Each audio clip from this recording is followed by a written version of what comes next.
Well, welcome to another episode of Austin Montgomery Live, broadcasting live out of Phoenix, Arizona, talking about your local Phoenix sports. I am your host, Austin Montgomery, and we're joined for the first segment with Mark My Words host Dwayne Allen. How are you doing, Dwayne? I'm good, man. What's going on? How you doing? Doing pretty good. Things are starting to heat up in sports. We have the Winter Olympics. Stuff's heating up for the NBA. But unfortunately for our Phoenix Suns, they are going cold. The Phoenix Suns got embarrassed once again on national TV, this time by the defending champion Golden State Warriors. And embarrassed they were. Warriors didn't take them seriously at all. Steve Kerr decided to take the night off. Yeah, he literally did. I mean, I just seen that the other night, and I was surprised, and it was hilarious because his reaction to it was like, "Oh, we're just getting kind of tired. We need something new. They're getting tired of my voice and everything." It's like, really, it sounds like you're clowning right now. Yeah, they're That's what it definitely sounds clowning like. the Suns. You know, Yeah, Steve Kerr literally took the night off and let his players coach the team. Draymond Green and Andre Iguodala frantically drawing plays for the Warriors, and it worked. It was pretty disrespectful move, but the Suns just didn't have anything to come back now, with. They lost by 46 now points. what's funny is Jared Dudley on the Sun said it wasn't disrespectful. It's disrespectful the fact that they didn't play. Yeah. They played terribly, and they need to own up to that, which makes sense. But at the same time, Jared Dudley, who are you?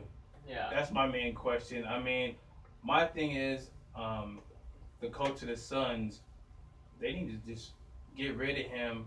Jay, my boy Jay, Fire the GM. the intern. Well, they fired Earl Watson in the second day of the season. But yeah, Ryan McDonough has done a terrible job. This roster, I really feel bad for Jay Tron. I don't think he's doing a bad job at all.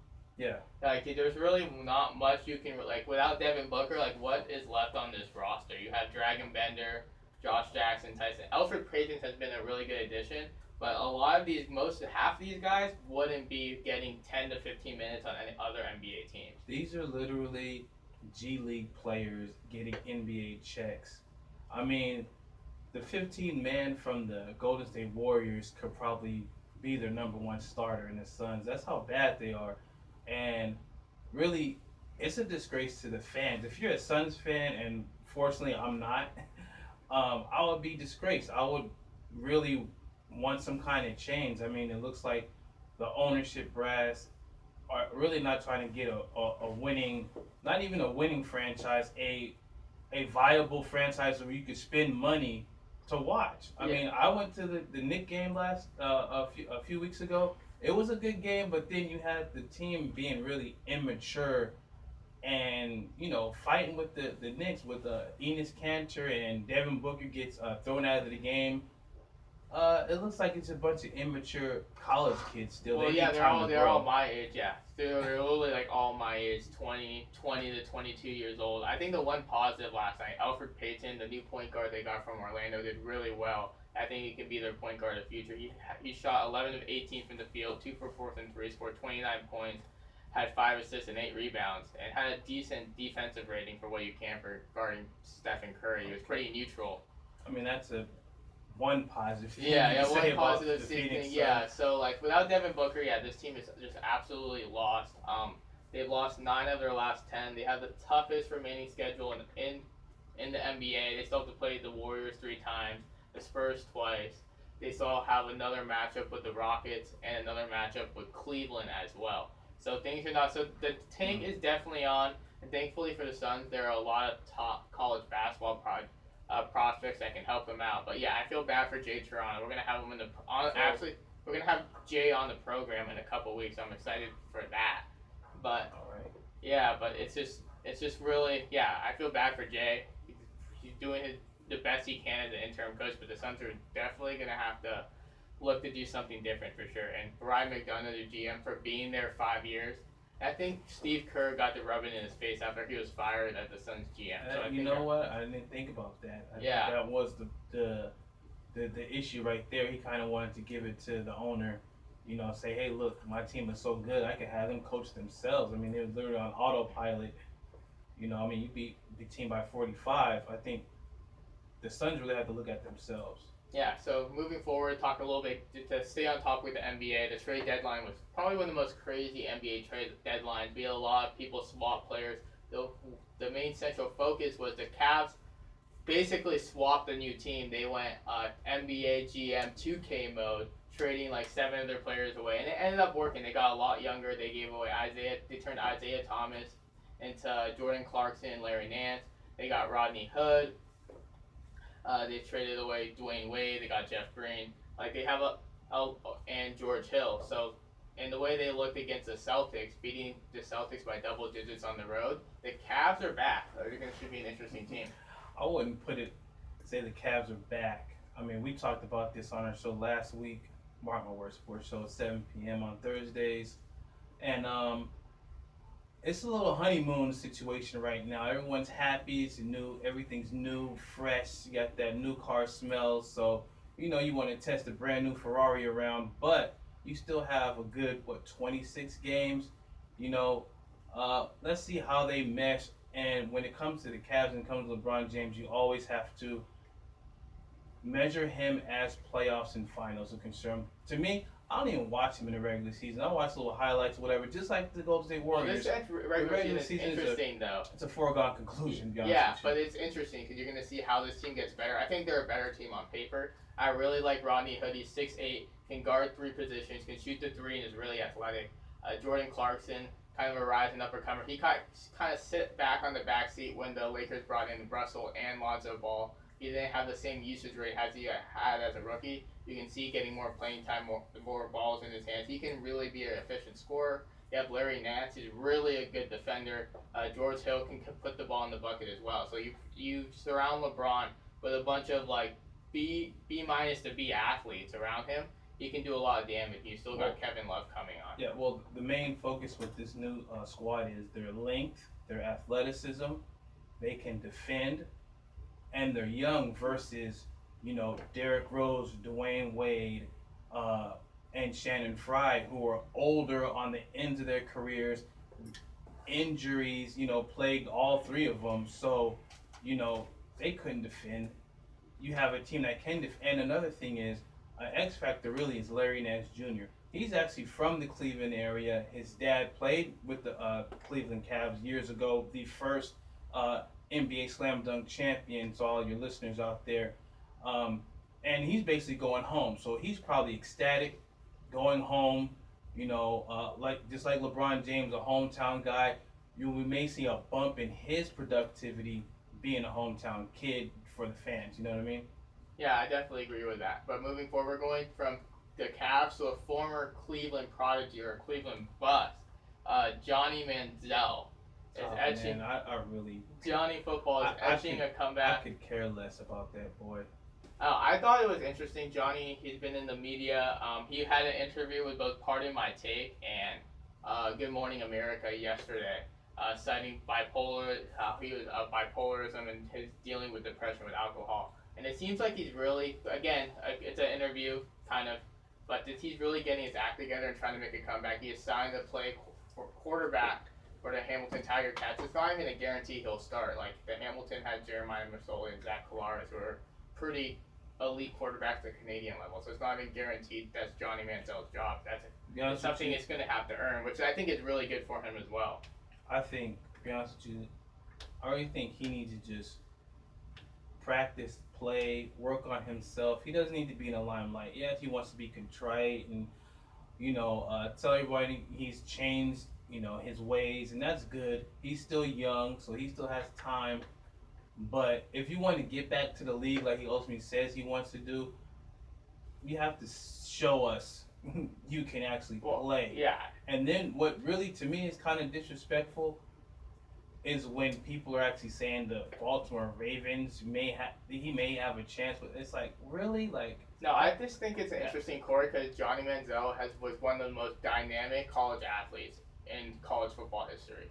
As far as the personality, he is one of the first big quarterbacks that was very influenced by the social media age. You got to really see him behind the scenes from his Heisman freshman to his sophomore season. Like, Johnny Manziel was probably one of the biggest personalities in college sports in the last few years. He was, but at the same time, that does not translate to the Yeah, NFL. but it's a Now, story to cover though. yeah, it is. But what I'm saying is, let's go back old school. Let's go back Bill Parcells. When Bill Parcells said something like this to a player of Tony Romo's stature, we don't need celebrity quarterbacks. When all that stuff is going on with Johnny Man, that's the first thing I thought of. Celebrity quarterback. You don't need a celebrity quarterback that wants to be in the limelight more than he wants to be in the film room. So That's what his problem was. Now, mind you, granted, he had an alcohol problem. He had mental issues which we didn't know about. So that had to come into Are play. you rooting for, against, or neutral with Johnny Manziel's success?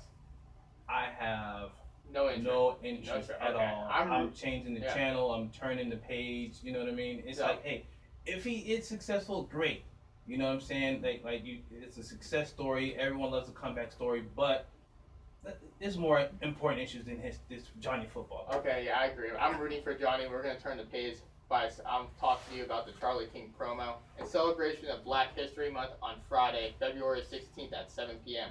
Join Charlie King, nationally recognized folk singer-songwriter, in an evening of songs, stories, and photos of the civil rights movement from 1955 to 1967 at the Tempe History Museum, 809 East Southern Tempe, free and open to the public. Families with children are especially encouraged to attend. So turning the page, one of my kind of points with the interview between Johnny Manziel with Pardon My Take was him separating himself and helping out with Baker Mayfield, saying they're different people. They have same background, same height. Both played Texas high school football. Both underrated prospect that blossomed at the college level. And basically saying there are two different people and how Baker Mayfield can learn from Johnny Manziel's mistakes. And I think I think it is a false comparison. A lot of the media is comparing Baker to Johnny. I think that's unfair to Baker. What do you think of Baker Mayfield as a prospect? As he is a possibility to become the Cardinals quarterback. We've talked about this, and I'm very high on Baker Mayfield. I think he's a proven leader. He's been in college football for a while. He's not, this Johnny come lately. He has the skills and the tools to be a starting quarterback. I say talent-wise, to me, he blows away Johnny Manziel. There's no comparison talent-wise. Now, off-the-field issues, he may have some off-the-field issues, and he comes across brash, and people take him the wrong way. Maybe that's something he can learn, in later on. But I would say there is no comparison, and Johnny Manziel is correct. There's no comparison between the two. But mine is talent-wise. I think he can start on a team as soon as possible. Well, I think Johnny Manziel was a better athlete, like running-wise. But Baker Mayfield's arm to Manziel, I agree with you. There's no comparison. He can make all the throws. Yeah, he's a person you can basically just give a playbook to, and I would say by a week later he's going to have most of that playbook down. Versus Johnny Manziel, he's more about Vegas and partying. So, there really is no comparison. I don't see why the pundits and everyone's comparing them to. Okay, moving forward on college football prospect quarterback. Who is the two quarterbacks that you like best for the number one pick, and who do you think would be the best fit if the Cardinals were to draft a quarterback? Well, obviously you got Rosen and Sam Darnold. That's going to be your 1-2. I would think Cleveland should pick Darnold. Rosen should go to the Giants, and then the Cardinals. I don't think the draft is. I think they need to look at free agency. They might have just priced. Garofalo might have priced them out of the free agency because now, Kirk Cousins is going to look for a mint. He's going to want a king's ransom. So they would need a veteran quarterback to keep Larry Fitzgerald and to keep the players they have now. But if they go with a draft, I'm not sure because they're kind of a little further down, and I think those top 3-4 will probably go ahead. I think Baker maybe would impact the fan base a lot. Baker or a guy, if you were to get a veteran quarterback, I like Luke Falk from Washington State as well. Okay. Well, what do you think about, let's say, Teddy Bridgewater? Because he's going to be a free agent, and Case Keenum as well. So. Yeah, as far as free agency goes, I thought Alex Smith was the perfect fit for the Cardinals. They kind of let him get away. I think a Case Keenum, since if the Cardinals were going for the rebuilding route, a total rebuild. Let's go like 5-11 and get draft picks. I think Case Keenum's a guy. But if they want to go one more year and compete, you have to go. I think you're gonna have to pay up and try and get Kirk. Yeah, it's gonna be a huge bidding war for Kirk Cousins. And then Bridgewater, I think, is just kind of too. Like, I love Bridgewater, his talent. I think it's just too risky with his injury. That makes sense. But you know what? Don't forget about the Denver Broncos in this race for, let's say, Kirk Cousins. But I would say really the person would be Case Keenum and wait until next season and try to get a quarterback that year, because I think this year they're too far down in the draft to get a quarterback. They may could get Josh Allen if he falls to them. Okay, perfect. So we're gonna take a quick break. We thanks Dwayne for coming on for the first few minutes of the show. We're gonna talk about the Arizona Coyotes' big win against the Blackhawks in the Winter Olympics coming up next. This is Awesome Montgomery Live. All right. No problem. There you go. Good solid segment. Yeah, no doubt. I'll see you at the bounce. Mark my words, the Austin Montgomery. All right. Say hey to the camera. All right. Peace out.